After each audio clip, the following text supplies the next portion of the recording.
internautes yu Dakaractu nuyu nañ leen amaat nañ mbégte bu baax àndaat ak yéen si seeni émission Actu Débat comme nuñ koy defee semaine bu jot wàcc si langue bi xool question actualité yi nga xamante ni ñoom ñoo gën a soxal askan wi waxtaanee ko moo tax tey nag ñu war a wàcc ba fi nga xamante ni moom moo nekk Saint-Louis war a waxtaanee wàllum irrigation bi waaye aménagement des terres surtout si contexte bi ñu nekk ñu ñuy wax plan de relance économique loolu moo tax tey ñuy dalal ki nga xamante ni moom moo nekk Aboubacry Sow nekk le directeur général de SAED nekk société nationale de l'aménagement et de l'exploitation des terres du delta de la vallée du fleuve Sénégal et de la Falémé alors monsieur le directeur nuyu nañ la gërëm la sant la tamit ci déplacement bi nga effectué. waaw man it maa ngi leen di sant leen gërëm. ci ngeen ma teewal fii. donc ci Dakaractu. waaw di ci am mbégte bu baax a baax.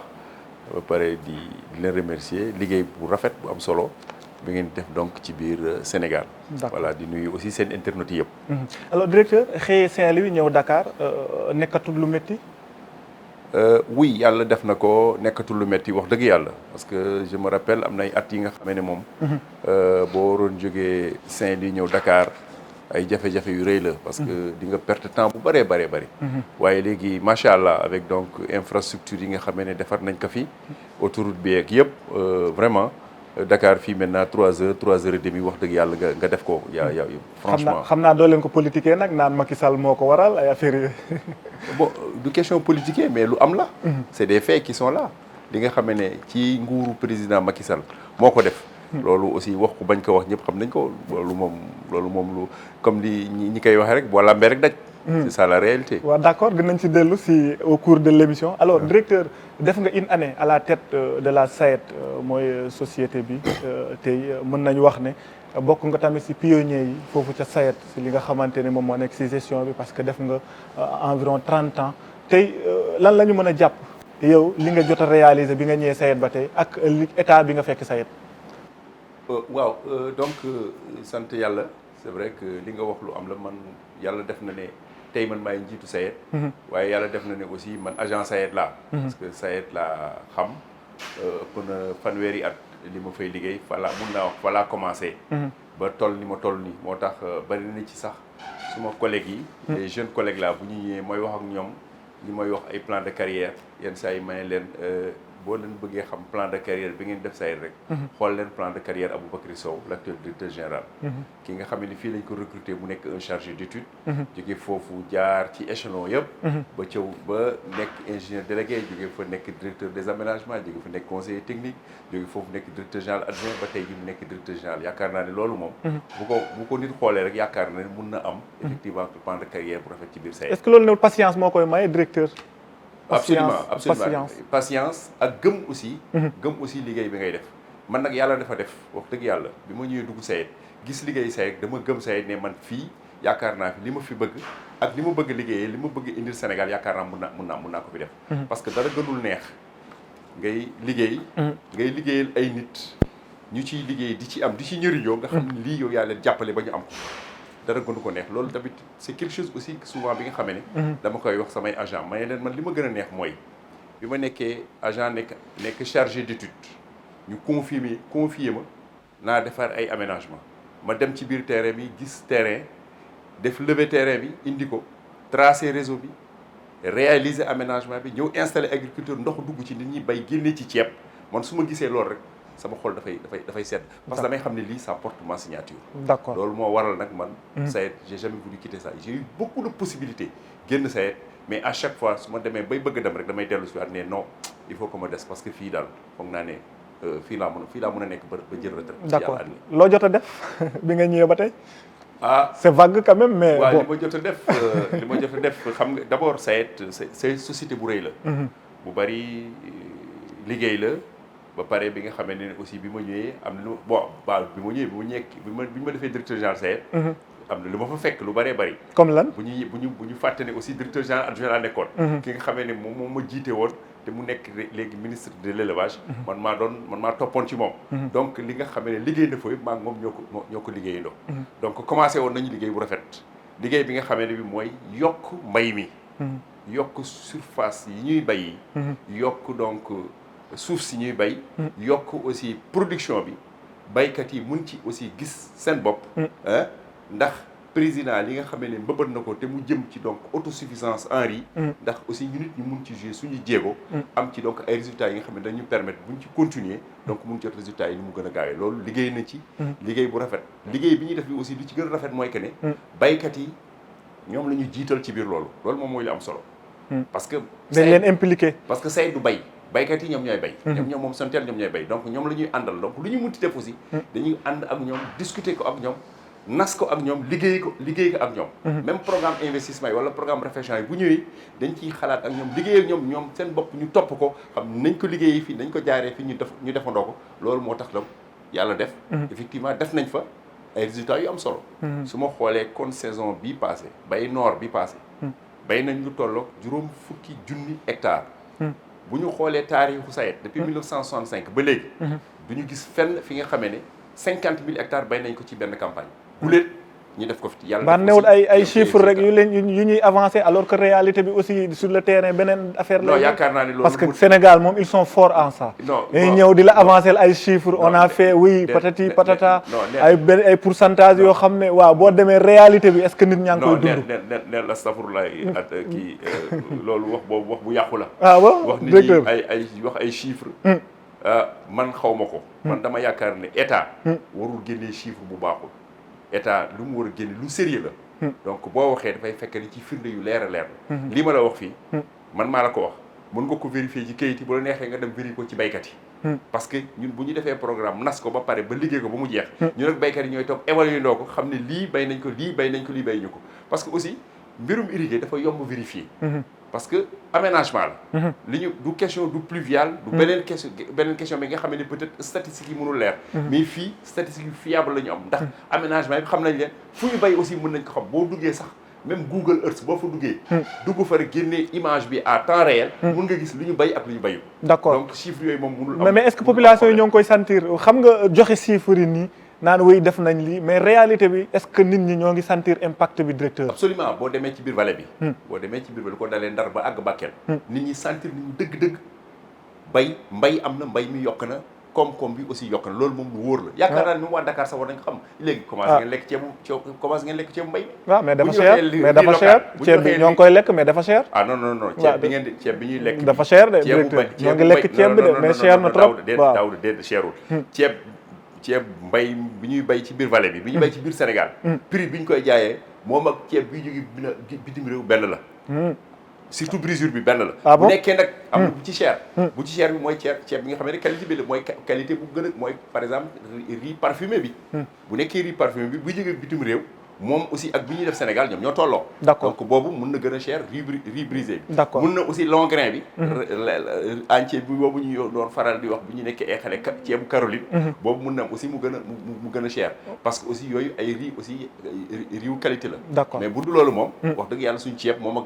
bu nekk bitim réew bi ñoom ñoo tolloo prix d'accord ba te suñuy ceeb ñun muy béy moo gën boobu qualité fop boo ko gën a baax gën ko neex gën ko baax ci santé loolu moom d'accord bu weesoo ceeb bi tamit vallée bi xam nga du ceeb rek la ñuy béy dañuy béy ay soble ay yooyu noonu yi accompagner ceeb bi mais souvent nit ñi buñ ko béyee ba pare écouler ko mooy doon problème directeur attends loolu dafa nañ def ndànk man yaakaar na ne problème écoulement en réalité amuñu ko ah bon amuñu ko ci actuellement amatuñu directeur def naa Saint-Louis de dafa ndànk dama lay expliquer je vous pour toutes les spéculations naa lay expliquer ceeb bi amul benn problème ceeb moo xam nga ne sax pour mu yàqu problème la waaw ceeb mënul yàqu non du yàqu ok donc ceeb amul benn problème pour jaay soble may expliquer la soble gis nga li ci Sénégal def depuis ay at soble bu ñu demee ba béy ko ba nga xamee ne soble bi àgg na fi nga xamee ne war nañ koo génnee war ko jaay état du Sénégal moom mooy jël mesure gelé importation dara dootul ñëwati mois de février ñu gelé importation yëpp ñu gelé ko lu tolloog ay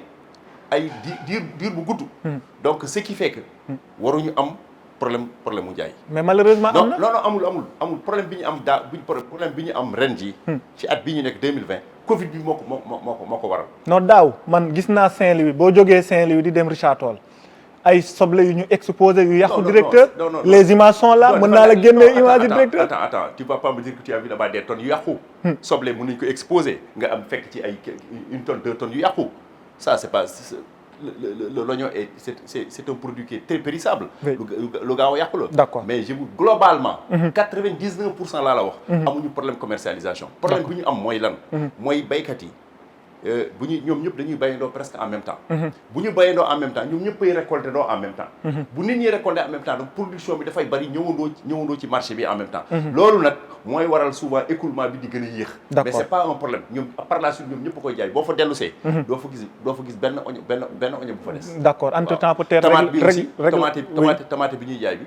tomate bu ñu bay yëpp dafay fekk ne ñi ko bay am nañu contrat soit avec Socas Tagamul Foot Linguère ak ñeneen ñëpp. D'accord. donc boobu amul beneen problème. D'accord. boo demee ci pataas bi ñuy bay ci Lac de Guiers. pataas bu bari lañ fay bay mais pataas bi boo ko bayee bord champ lañ koy jëndee ba mu jeex tàkk 3000 wala 4000 hectares yi fay bay yëpp. doo fa gis benn saako bu lamb. D'accord. bord champ lañ koy jëndee. même chose pour l'off bi aussi bord champ lañ koy jëndee. moo wax la loolu moo tax ma ne la. problème commercialisation produits agricoles. en tout cas ci biir vallée bi wax dëgg yàlla bu nekkee amoon na. loolu yàgg na. d'accord wees nañ ko. directeur yaa ngi may wax ay chiffres ma dimbale la rek. si chiffres yi parce waaw. que ren jii dégg nañ contre saison bi y a près de 50 000 hectares yoo xamante ni jot nañ ko emblavé si vallée du fleuve bi. Waaw. et dans la Falémé ak delta du fleuve Sénégal bi. waaw. alors fan ngeen toll exactement si saison bi ñu jëm. saison hivernage bi waaw bi ñu jëm. parce waaw. que puisque wax nañ ñu ay 50 000 hectares yi ñu emblavé war nañ mën a xaar. waaw ay chiffres 50 000 hectares yi ñu emblavé woon ci saison sèche chaude bi la mooy mbayum noor yàlla def na ñi récolté nañ ko yàlla def ci aussi nañu wax sutura am na yàqu-yàqu yu ndaw yu ci am nag ay jafe-jafe aussi yu ci am heureusement état bi aussi jafe-jafe yu mel nan. waaw maa ngi ñëw état bi jël ci aussi ay mesures yu am solo parce que xam nga période boobu ci période Covid la ba léegi sax ci Covid lañ nekk mais période bu gënoon tar bi la mooy bi nga xamee ne couvre-feu dafa amoon période bi nga xamee ne état d'urgence bi am période bi nga xamee ne aussi dañoon tere nit ñi ñu voyage te xam nga ne vallée bi bu période góob jotee dafay am ñi nga xam ne dañuy jóge ci yeneen région wu Sénégal yi am na ñenn ñi nga xam ne sax dañuy jóge ci yeneen réewu Sénégal Tout à fait. yeneen réewu je dis Afrique lu mel ni ay Guinée-Bissau ay Guinée-Conakry ainsi dañ fa doon jóge ñëw ci biir vallée bi surtout ci biir delta bi ñëw nekk ay ngóobaan di nooraan si di góob ba pare di bàcc ceeb bi tout à fait. loolu déficit main d'œuvre bu rëy am nañ ko foofu mais yàlla def na ne aussi président Macky Sall ak xarañteefam ak ki nga xam ne dafay anticiper gis nañ ci Covid bi liggéey bi mu ci liggéey ak le ministre de l'agriculture bien sûr ci demande aussi SAED ak baykat yi ñu la wax leen problème boobu am na il faut ñu xool nan lañ ci mën def ce qui fait que ils nous ont donné presque un budget qui faisait 2 milliards bi nga xam ne permettre nañu jënd ay moissonneuses batteuses ay moissonneuses batteuses yi nga xam ne yu adapté la yu ndaw chenilles yi nga xamee ne donc du ci pneu yi nga xamee ne donc mu taw mu bañ a taw mun nañu liggéey loolu tax na donc ñu def rapidement am moissonneuse yooyu jox ko baykat yi ce qui fait que loolu jàppalee na leen donc ñu mun góob seen ceeb bi mais gis ngeen ne aussi ren taw bi dafa teel a ñëw dafa teel a ñëw dafa teel a ñëw pare taw bi bari donc ñi nga xam ne xawoon nañu tardé am na lu tolloog par exemple 2,000 hectares ñi nga xam ne yii récolte nañ ko mais taw bi daf leen fa fekk ce qui fait que donc am na ci ay jafe-jafe kon Covid bi impacté na si résultat bi. Covid bi am na ci impact négatif mais am na ci aussi quelque part aussi un impact aussi positif. impact négatif bi man moo ma intéressé impact négatif bi en termes de chiffres. nga bëgg wax rek lu bon non parce que ça va nous permettre de trouver des solutions directeur. impact négatif bi mu am mooy li ma la wax. mooy que ne retard bi mu occasionné.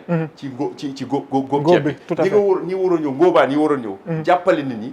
ñëwuñu bariwuñu machines yi aussi comme bariwuñu aussi loolu waral na fi ñu waroon góobee ceeb bi ci benn weer wala ci ñaari weer dafa dem yokk ba mu dugg nag ci période nawet bi donc indi yenn gàllankoor yi problème boobu moo ci am mais yàlla def na ci 50 000 hectares yëpp mën nañu wax ni c'est à peu près ay 2000 hectares mooy yi nga xamee ni bu ñu leen góobee xaw am résultat ñaata tonnes la ñuy xaar si espace bu toll noonu ci ceeb ci ceeb sur les 2000 là. waaw ça fait 10 000 c'est à peu près 10 000 entre 10 000 et 12 000 tonnes. kon mën nañ xaar autosuffisance en riz. autosuffisance en riz bien sûr mën nañ ko xaar parce que lii président moom la fas yéene bëgg réew mi. ba pare yàgg na ko bëgg sax moom yàgg na ko bëgg. yàgg na ko bëgg ñu ngi ciy liggéey. yàgg na ko bëgg. résultat aussi mais mosagut am. non attends. amagut de. bon d'accord. amagut de. d'accord defal ndànk. amagul mais da ngay xool aussi fu ñu jógee. ak fan la ñu toll. boo xoolee fu ñu jógee 2012. ñaata lañ doon bay ci ceeb au niveau du Sénégal àggul woon 250 000 tonnes mais tey jii ñaata la ñuy bay ceeb Sénégal on est à 1 200 000 tonnes wax dëgg yàlla xoolal jéego boobu. ah xam nga loolu jéego bu rëy la. waaw jéego bu réel mais taxu ñu yegg si fi ñu bëgg a yegg. attends lu ci attends ak si. parce que ñun lu ñu intéressé mooy le résultat. peut-être au final. mais résultat final bi ma la jox xëy. jóge moins de 250 000 nga àgg à 1 million 200. wax dëgg yàlla xam nga jéego bu rëy. lan moo des ñu àgg ci. c'était un objectif 1 million 600. c'est 400 000 tonnes moo ci desoon. 400 000 tonnes boo xoolee li nga parcourir kay li ci des bareetul. bu ci yàlla àndee. danañ ci àgg du 2023 la ñu wax. waaw bu 2023 ñëwee ñu toogaat. ñu xool. waxoon nañ ko fi directeur ñu ñëw at boobu jot ñu ne oui ut prétexte est-ce que nekku leen di préparer ñu jël naan Covid bi oui moom moo tax on n'a pas atteint oui les chiffres escomptés non parce que vous êtes fort en communication en ces termes dama lay expliquer oui peut-être am na Covid fi nga xam ne gàllankoor na ko mais Covid plutôt ci mbiru mbay mi yaakaar naa ne plutôt am nay avantage yu bari li mu ci am xanaa déggoo le ministre Amadou Hott même président de la République li mu wax ci croissance bi xam nga croissance bi taux de croissance bi Sénégal dañuy ne dafa moytuwul moins 0,7% la dara doon mais ñu ngi xaar bu ñu béyee nawet bi ba ñu récolter nawet bi mun na am ñu dellu presque à 6% ndax résultat bay bi taw bi mu taw yaatu bay bi yaatuwaayu mbay mi ak ceeb buñ ci bay bi ak yeneen xeetu mbay yi ñu bay yaakaar nañu résultat bu ñu noro dana tax suñu taux de croissance bi loolu mbay mee ko def ci pourtant Covid bi ci période Covid bi la mais am na fi nga xam ne Covid am na fa avantage am na fi nga xam ne am na inconvénient na fi jóge daal. d'accord na fi jóge. waaw Covid moom war na fi jóge ah. parce que sonnal nañu ñun ñëpp muy béykat muy journaliste. muy ñëpp. alors directeur ñu wax parce que bomb nga ko tout à l'heure boros nga ko si say propos. waaw mooy plan de relance économique bi. gis nañ conseil interministériel boo xamante ni consacré nañ ko sax li nga xamante ni mooy plan de relance économique bi le président de la République seen chef de parti wax ne oui l'agriculture occupe une place très importante. waaw annoncé même ay montants yu am solo c'est en termes de milliards yoo xamante ni war nañ ko ci mën a def tey boo retrouver li nga xamante ni mooy économique bu dëgër lan ngay jàpp directeur tey lan la ñu war a sukkandiku ngir relancer économique bi ba nga xamante ni dootuñ amati problème.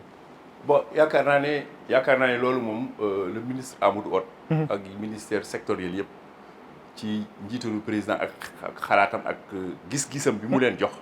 liggéey nañ ci liggéey bu rafet wax dëgg yàlla. plan boobu def nañ ko mu nekk plan bu am solo. génnee ci ay donc pàcc yu bëree bëri. ak si stratégique programme ak plan yi nga xam ne moom la ñu war a liggéey. ci secteur yu nekk. alors mu nekk bon programme bi nga xam ne presque war na mat ay 14 000 et quelques milliards. ñu war ko liggéey donc lu ko dalee 2020 jëmale ko donc ba 2023 bu ci yàlla àndee. te gis nañ ne aussi taux de croissance bi nga xamee ne tey jii mu ngi toll ci moins 0,7%. dañoo bëgg fii ak 2021 mu delluwaat fu mu nekkoon. mais fii ak 2023 ñu nekk donc à un taux de 2 chiffres. dem ba sax àgg 13%. loolu lu ko waral lu yomb rek la. d'abord mbay mi am na ci solo bu bëree bëri. te mbay mi daf koo def ci beneen xalaat.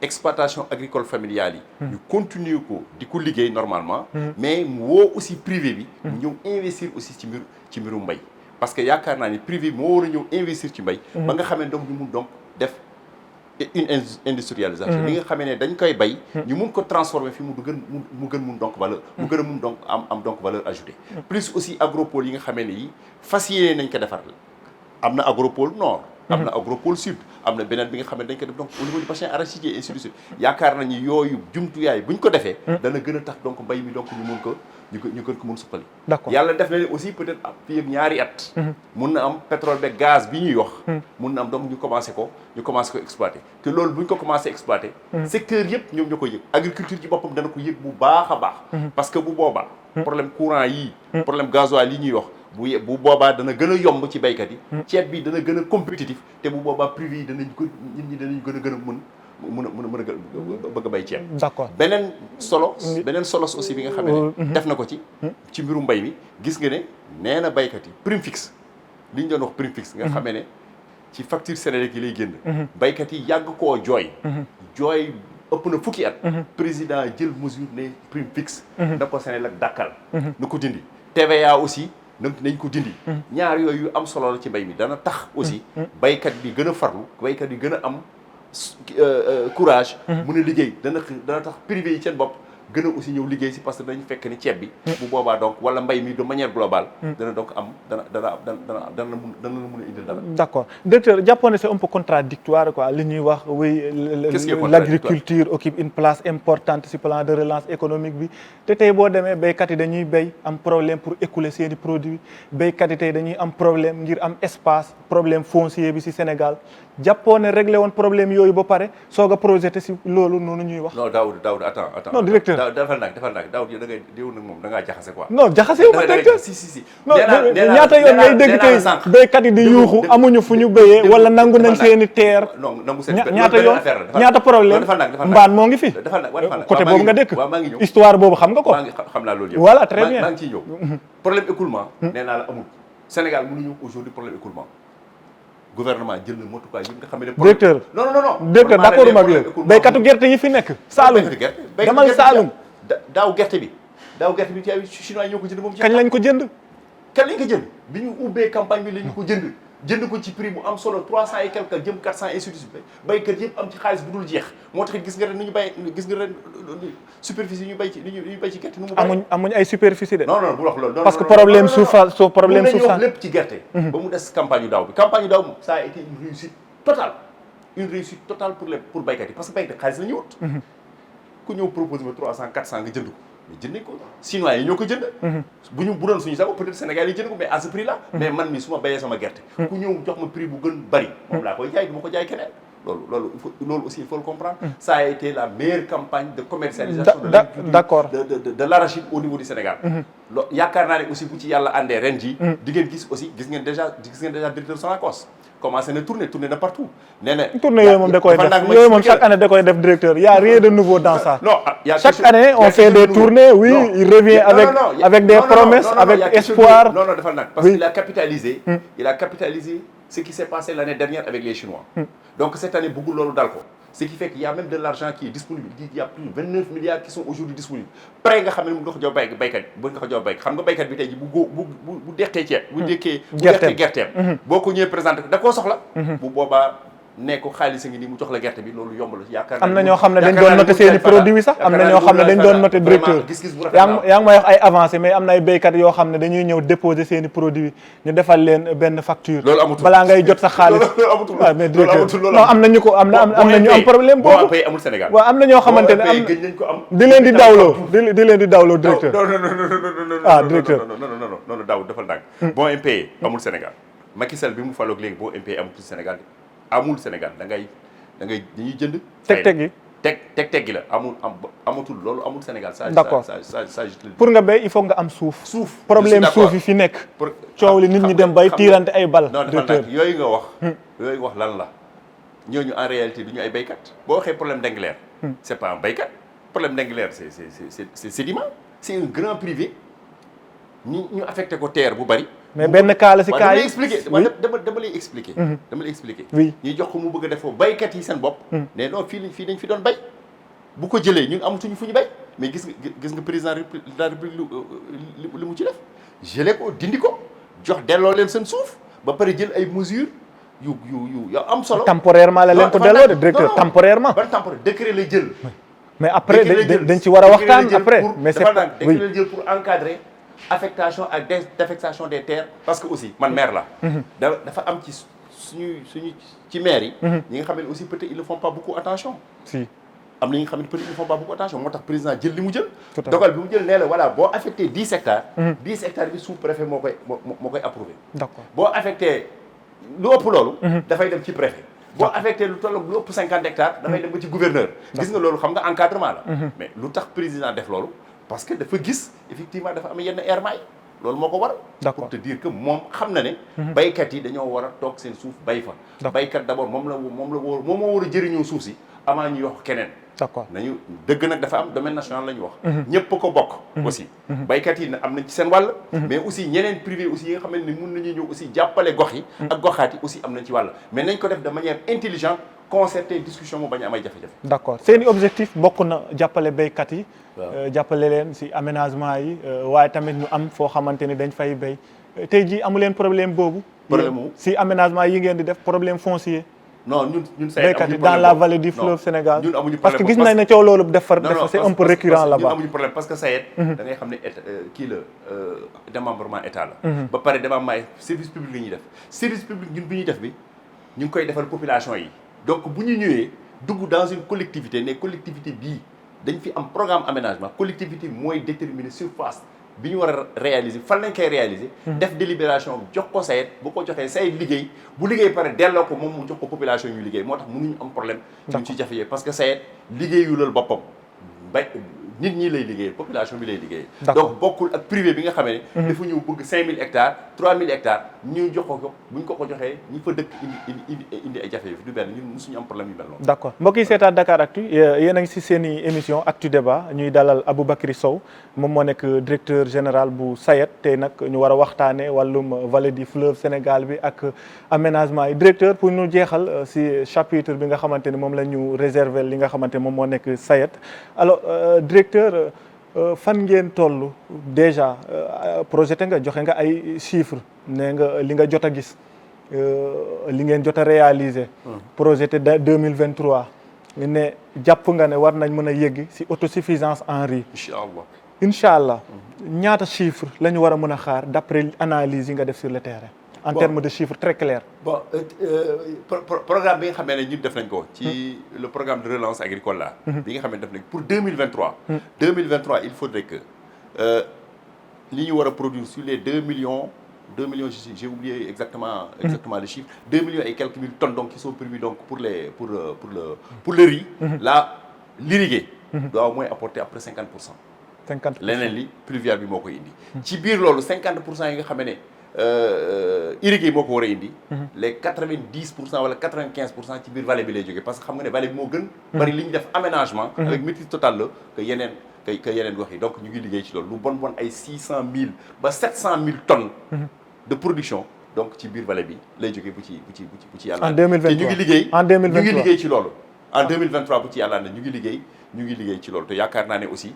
jéego yi ñuy def. buñ ci jógewul ak baykat yi. bu ci yàlla àndee danañ ci àgg. d'accord Aboubacry Sow yow yaa nekk également maire de la commune bu Mairie.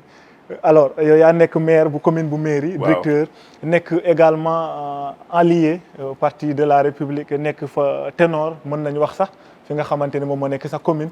ñu bëri jàpp nañ ne sax yow sa commune amoo fa opposant sax d'ailleurs loolu la ñu bëri di wax gis nañ ne amoo fa benn opposant alors tey sur le plan politique seen commune nan la mel quelle est la situation exacte.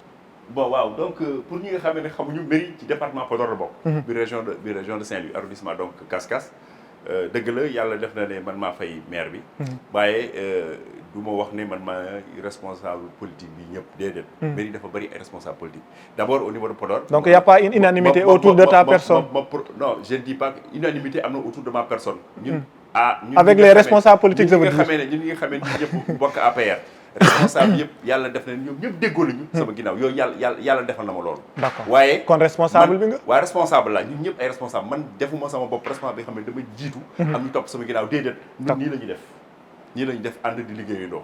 léegi nag yàlla def na ne mandat bi. man la ñuy jox donc volant bi. moo koy conduire. bu jeexee yàlla rek moo xam la. bu jeexee est-ce que yaa ngi xalaat ngir yokkaat ko.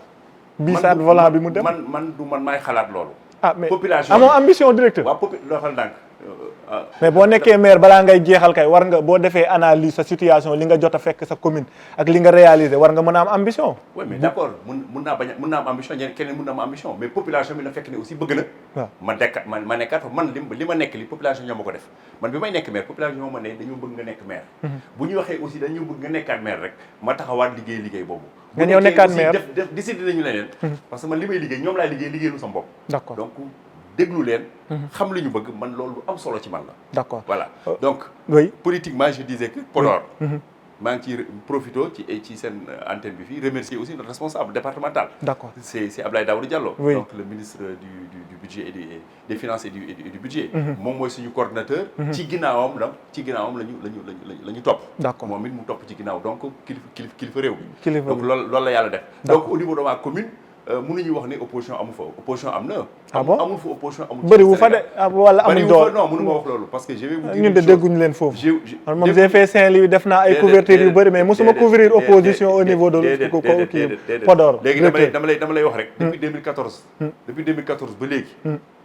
xoolal résultat élection yi muy local législative référendum présidentiel bi passé. boo ko génnee mun nga ko génnee donc mun nga ko trouver dans les archives tu verras di nga xam ne opposition am na mairie. waaye opposition am na mairie peut-être que nag opposition bi am na rek fu mu toll. te ma wax la ñun am nañu opposition bu rëy ci biir mairie bi nga xamee ne. dafa am parti politique ba pare bokk ci biir commune de mairie. mooy le parti bi ñuy wax initiative pour le développement bi nga xamee ne l'honorable député Ibrahima Abou Nguet moo ko yore. donc kooku munu maag moom ñu dëkkandoo benn gox. ñu ne amu fa dara non ça c'est pas possible. donc opposition mu nga fa bokkul nag ak yeneen. ak yeneen parti. mais ragaloo leen quoi ragalu leen si seen i stratégie de lutte en termes politique. je les respecte.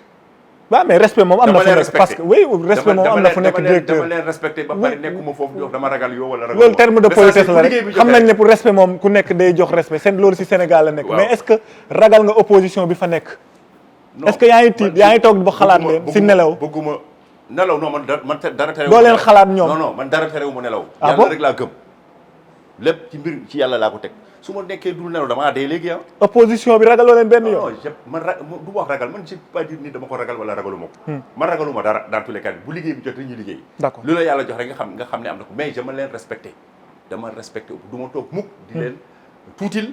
wala di leen ŋaññ. mais amuñ fa doole non bul wax loolu am na ñu ne la xoolal résultat yi rek tu verras boo xoolee résultat yi di nga gis. d'accord directeur ñu wax aussi les responsables politiques yi nekk ci département bu Podor.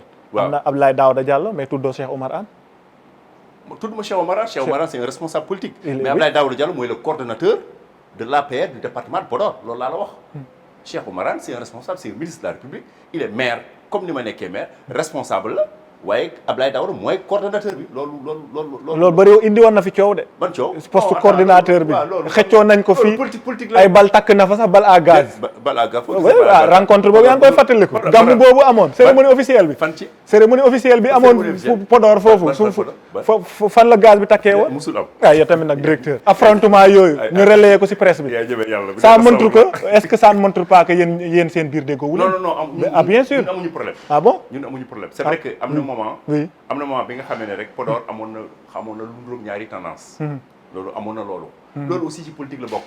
te je vais te dire une chose souvent il arrive même que yu mel noonu. mën na am sax am fu mu amee avantage am fu mu amee inconvénient. moo wax la loolu ku nekk rek bon déggoowuñu waxante nañu amoon na jafe-jafe bu ci am donc kenn ki bëgg ber kii mais. xam nañ ne Ablaye moom mooy le coordonnateur. mais xanaa léegi lañ ko xam tey jii tey lañ ko soog a reconnaître loolu xam nañ ko. loolu xam nañ ko bataille de positionnement yooyu bëri woon même boobu sax bi mu amee bañ a déggoo boobu. ñooñu ñi nga xam ne déggoowuñu ak moom xam nañu bu baax Abdoulaye Daouda Diallo mooy kon musuñu weddi loolu. ça musuñu ko weddi yàlla def na ne loolu passé nañ ko wees nañ ko. gis ngeen élection présidentielle yi génnee résultats yi nga xool boo xoolee département de Podor. d'accord mënuma wax ne ñu ñooy premier. waaye wax dëgg yàlla ci peloton tête bi la ñu bokk. d'accord donc est-ce qu'on peut dire que Abdoulaye Daouda Diallo reste jusque-là le coordinateur, la personne morale du parti Alliance pour la République dans le département de Podor. Je confirme ça. Je dëggal loolu moom mooy le coordonnateur de l'APR au niveau donc du département de Podor loolu ñëpp xam nañ ko. ñëpp ci ginnaawam la ñu war a topp. ñëpp ci ginnaawam la ñu topp. Et les récalcitrants. Il y a pas de récalcitrants à Podor, il y a plus de récalcitrants on n'en a pas. Il y en a pas. Dis-moi qui? Il y a pas de récalcitrants à Podor amul yàlla defal nañu loolu.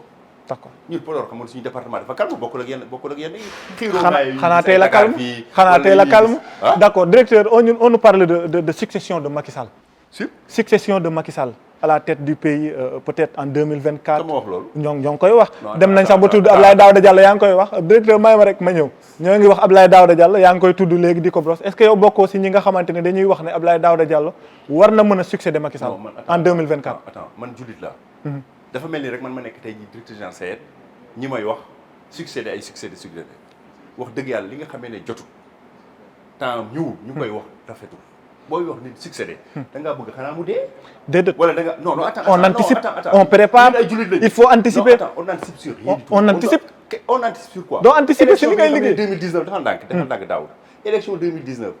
ñu ngi jëmati élection 2024 yàlla moo xam kuy fekkee. ak nan nga koy fekkee da nga ko tal wala taluloo ko. lu ñuy toog di wax ay problème mu succession wala quoi yaakaar naa ne loolu. c'est pas le débat xam nga le débat bi lan la nañu liggéey pour indil Sénégal souveraineté alimentaire indil Sénégal souveraineté industrielle indil Sénégal souveraineté énergétique indil Sénégal koom-koom indil xale yi ñu liggéey. Sénégal bu naat loolu moom mooy. loolu moom moo di am solo. d'accord mais mais d'accord nga que ni c'est des débats purs mais d'accord nga que ni profil Abdoulaye Daouda Diallo il est présidentiel. non j'ai pas dit ça. ndax d'accord nga ci. non attends d'accord non ça je ne peux pas dire que qui est président pas présidentiel. Le seul président aujourd'hui c'est le président Macky Sall jusqu'en 2024 comprendre moom la ñuy liggéeyal noonu la ñuy liggéeyee tu comprends keneen di wax kii mooy président wala wax dëgg yàlla débat yooyu man du ma ci. en 2024 ñoo ngi ñuy wax président dina présenter wu en 3e mandat. kan moo la wax loolu. déggoo ko si rajo ji. dégguma ko fenn man dégguma ko fenn. directeur déggoo ko si rajo ji. débat sur le 3e mandat. dégguma ko fenn gis nga. ñuy dem ba ñuy dàq ay nit. daaw defal na dàq ay. maître Moussa Diop yéen a bokk Podor dàq nañ ko si 3e mandat bi. Moussa Diop la moo ko dàq. 3e mandat Macky Sall moo ko dàq. parce qu'il s'est prononcé sur le 3e mandat. oui. Moussa Diop bu toogee bon je sais pas mënu ko accuser ko xaw ma ni ñu leen dàqee dafa peut-être dañuy wax li nga xamee ne da nga xam li nga xamee ne aussi dafa engagé état bi wala ndoro indi ay problème diggante état du Sénégal ak yeneen état yi. loolu lu warul la. mais 3e mandat la wax. non. nul ne peut faire. gis nga 2 mandats successifs dafa interpréter texte juridique yi ñu dàq ko. texte man dans tous les cas moi je suis un juriste man li ma la bëgg a wax. mooy que ne man 2024 ñëwugul. xaw ma ndax danaa ko fekkee. xaw ma kan moo koy fekkee. man la mooy la moo ma soxal.